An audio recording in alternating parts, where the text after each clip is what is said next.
नमस्कार किसान साथियों, मैं साक्षी आपकी टेक्निकल गाइड। आज हम मटर में बहुत ही महत्वपूर्ण कीट के बारे में बात करेंगे।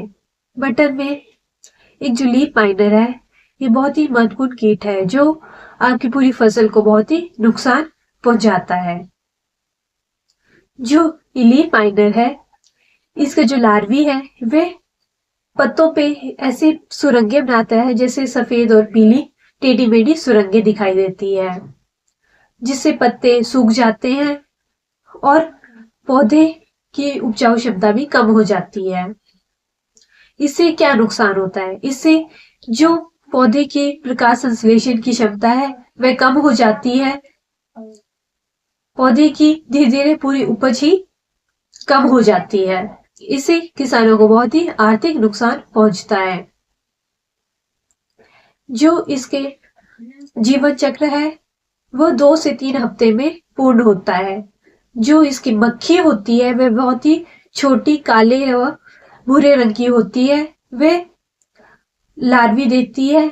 उसके बाद जो लार्वी है वे नीचे गिरकर प्यूपा बन जाते हैं और पूरी ये जीवन चक्र 2 से 3 हफ्ते का होता है, परंतु आपकी फसल को बहुत ही नुकसान करके जाता है।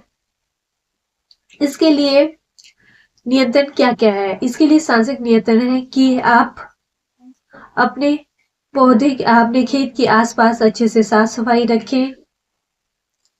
आप इन जो संक्रमित पौधे हैं उनकी पत्तियों को अलग से निकाल सकते हैं।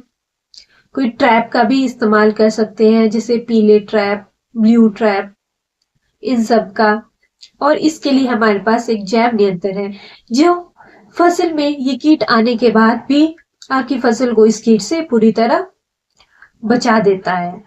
इसके लिए हमारे पास है इन्फिनिटी। यह एक प्रकार का जैव कीटनाशक है जो 5 सूक्ष्म जीवों को संग्रहित करता है, जैसे बिवेरिया वैसियाना, मेटाराइजम एनिसिफेले, वर्टिसिलम लेकानी, वर्टिसिलम क्लेमाइडोस्पोरम और न्यूमेरा रेलाए। ये सब सूक्ष्म जीव आपकी फसल को इस कीट से पूरी तरह मुक्त कर देंगे। अब जानते हैं इसके उपयोग के बारे में। ये पैकेट 250 ग्राम का होता है, तो आप इसे 2.5 ग्राम प्रति लीटर के हिसाब से घोल कर 2 से 4 दिन रख सकते हैं और अपने 1 एकड़ के लिए इसे इस्तेमाल कर सकते हैं। आप इसका इस्तेमाल जड़ सिंचाई या छिड़काव के माध्यम से कर सकते हैं, जिससे आपकी फसल इस कीट से पूरी तरह मुक्त हो जाएगी। आप इसका इस्तेमाल 2 से 3 खुराक में कर सकते हैं। कुल 3 खुराक देने पर आपकी